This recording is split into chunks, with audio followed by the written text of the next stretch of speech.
کیا شب برات میں جاگنا اور روزہ رکھنا صحیح ہے؟ 15 شعبان کا روزہ کسی صحیح حدیث سے ثابت بولو بھائی نہیں. صرف جمہور کے نزدیک عبادت ہے 15 شعبان کی, اس کے علاوہ باقی کوئی بھی چیز. میرا اس پر بہت ڈیٹیل میں بیان ہے, یوٹیوب پہ سرچ کریں وہ بیان آ جائے گا. میسج ٹی وی والوں نے ایک انٹرویو لیا تھا اس پہ, اس میں نے دلائل سے ثابت کیا ہے, پوری مدلل بحث کی ہے کہ نہ اس رات میں قبرستان جانا چاہیے, نہ اس رات میں حلوے پکانے چاہیے, نہ اس رات میں الگ سے کوئی نہانا دھونا چاہیے, نہ اگلے دن کا روزہ رکھنا سنت ہے, نہ پٹاخوں کی کوئی حیثیت ہے. سمجھ رہے ہو؟ اب مجھے پتا ہے جو گالیاں آنے والی ہیں یوٹیوب پہ, چلو کوئی بات نہیں, اس کو بھی انجوائے کرتے ہیں. تو صرف ایک چیز ہے وہ, اور نہ اس رات میں تقدیر کے, صاف ہے قرآن میں کہ وہ لیلۃ القدر میں ہوتے ہیں. علامہ ابن تیمیہ رحمہ اللہ نے لکھا ہے کہ لیلۃ القدر کی اہمیت کو گھٹانے کے لیے بھی اس رات کو بہت زیادہ اہمیت دی گئی ہے. تو جتنی جس چیز کی اہمیت ہو اس کو اتنا ہی رکھنا چاہیے. تو صرف عبادت ہے, تو عبادت کی جمہور کے نزدیک کیا ہے, وہ بھی اتفاقی نہیں ہے, یاد رکھو. جمہور کا مذہب بہرحال یہی ہے کہ اس رات کو عبادت کرنی چاہیے, اس کی فضیلت دوسری راتوں کی نسبت زیادہ ہے. آج کسی صاحب کا فون آیا کہ ہماری والدہ کا معمول رہا ہے اس رات کو دیگیں پکا کے تقسیم کرنے کا. اب والدہ مرحومہ دنیا سے چلی گئی, اب ہم چاہتے ہیں. میں نے کہا نہیں پکائیں. کہہ رہے کیا دیگ پکانے میں, لوگوں کو, غریبوں کو کھانے کھلانے میں کیا حرج ہے, اس میں کون سی پابندی ہے؟ میں نے کہا پھر آج کھلا دیں, کل کھلا دیں, کیا خیال ہے؟ لوگ یہ بھی کہتے ہیں کہ بھئی آپ صدقات و خیرات سے کیوں روک رہے ہو لوگوں کو؟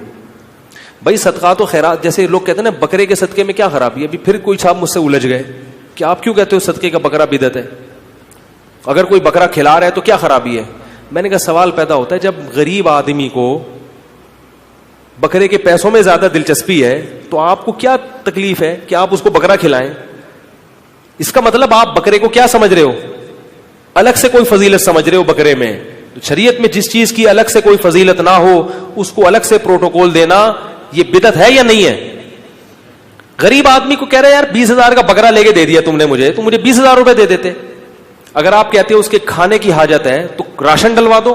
20,000 میں جو راشن ہے, بکرا ایک ٹائم پہ ختم ہو جائے گا, 2 دن چلے گا, اور راشن پورے سال. اس کا مطلب یہ ہے کہ بکرا مقصد ہے آپ کا, بکرے کا لیبل لگایا جا رہا ہے, صدقے کا لیبل لگایا جا رہا ہے, مقصد کیا ہے؟ ارے بھائی, تو اس لیے وہ کہنے لگے کہ میں 15 شعبان کو چاہتا ہوں غریبوں میں دیگ تقسیم کروں, تو صدقے میں حرج کیا ہے؟